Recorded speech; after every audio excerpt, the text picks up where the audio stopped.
मित्रों नमस्कार। Parameter of law channel पर मैं आपका मित्र रिटायर्ड जज अशोक शर्मा आपका हार्दिक अभिनंदन करता हूं।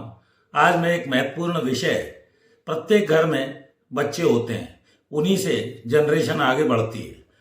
नो दी चिल्ड्रंस राइट, उन बच्चों के क्या अधिकार हैं, माता पिता के अधिकार जानिए, बच्चों के अधिकार जानिए। बच्चों पर एक तो माँ बाप को जबरदस्ती हाथ नहीं उठाना चाहिए, उनको समझाना चाहिए।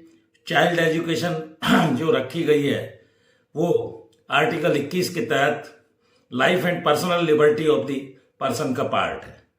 इंडियन पेरेंट्स जो है कंसेंट से, रूल्स से, भाषा, स्कूल, सब चीज की जानकारी रखें, बच्चों को अच्छी शिक्षा दें, भविष्य में वो आगे बढ़े। आर्टिकल 21 के अलावा भी equality before the law and equal protection of law, article 14 Bharat के संविधान में 14 वर्ष तक के बच्चों को स्कूल जो भेजा जाता है, कई जगह शिक्षा फ्री है। और इस तरह माँ बाप अपना निर्णय लेकर बच्चों के भविष्य को बना सकते हैं। स्कूल मैनेजमेंट को भी ये हिदायत दी गई है कि वो बच्चों से मनमानी फीस नहीं ले सकते हैं। पेरेंट्स को ये जानने का अधिकार है कि किस मद में कैसी फीस ले रहे हैं।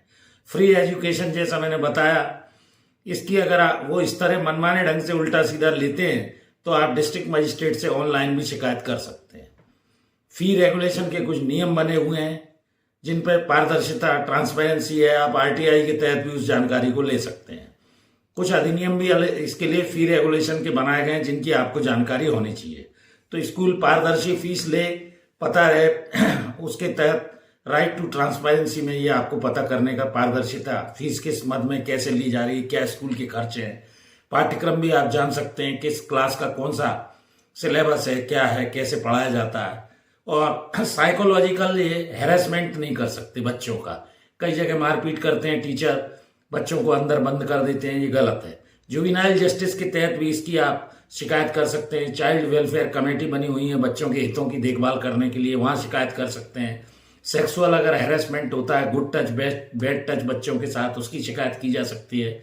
बच्चों के साथ अनुचित व्यवहार नहीं किया जाना चाहिए। और एनसीपीसीआर और एससीपीसीआर ये सेंट्रल की और स्टेट की एजेंसी बनाई गई है जहां आप शिकायत अनुचित व्यवहार की कर सकते हैं।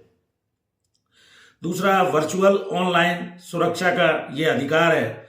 इनको इंफॉर्मेशन टेक्नोलॉजी 2000 के अंतर्गत और पॉक्सो अधिनियम बनाया गया है 2012। इसके तहत भी बच्चों के साथ अगर कोई अन्याय होता है, उन्हें सुरक्षा का अधिकार है, तो इसकी शिकायत की जा सकती है। www.cybercrime.gov.in पर भी आप शिकायत इस तरह का कोई क्राइम होने पर कर सकते हैं। Right to give the consent, parents जो है अपनी कंसेंट भी दे सकते हैं और डिनाई भी कर सकते हैं। ये रिटन में होगी, स्कूल ले सकता है। कई बार ऐसा पेरेंट्स मीटिंग वगैरह में मुद्दे उठते रहते हैं। तो लीगल गार्जियनशिप जो है बच्चों की, पेरेंट्स की है।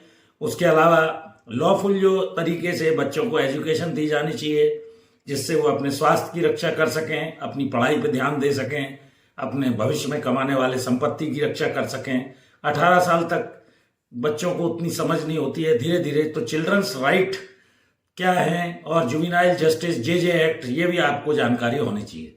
बाल अधिकारों की जानकारी हो, मुफ्त उन्हें शिक्षा मिलती है 14 वर्ष की आयु तक के, अच्छा उन्हें न्यूट्रियस फूड मिले, न्यूट्रियस।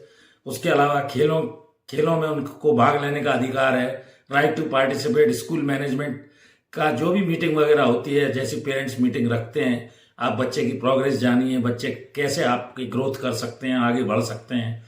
ये सब चीजें आरटीई एक्ट सेक्शन 21 के तहत दी गई है।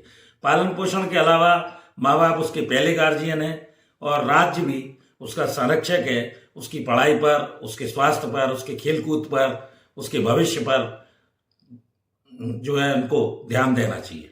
तो मैंने ये चिल्ड्रंस राइट के बारे में एक छोटा सा वीडियो आपके समक्ष रखा। पेरेंट्स, माता पिता के भी अधिकार हैं। स्कूल में जो भी है वो नियम कायदे से चलना चाहिए, आर्बिट्रेरी एक्शन नहीं होना चाहिए।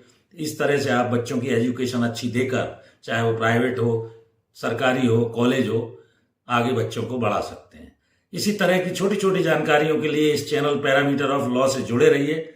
और आप नई जो भी आपको जानकारी चाहिए आप कमेंट सेक्शन में लिखिए, मैं यथासंभव वीडियो बनाने का प्रयास करूंगा। एक और विशेष अनुरोध, मेरी धर्मपत्नी श्रीमती अर्चना शर्मा का भी यूट्यूब पर एक चैनल अर्चना आरटी आपके नाम से है, मैं हृदय से आभारी हूँ। सोशल कॉज में बहुत सारी जानकारियां आपको देता आ रहा हूँ और लगभग मेरे 90,000 के करीब सब्सक्राइबर होने वाले हैं। लगभग अभी तक करीब 3600 वीडियो इसमें अपलोड हो गए हैं। मैं प्रतिदिन वीडियो डालता हूँ।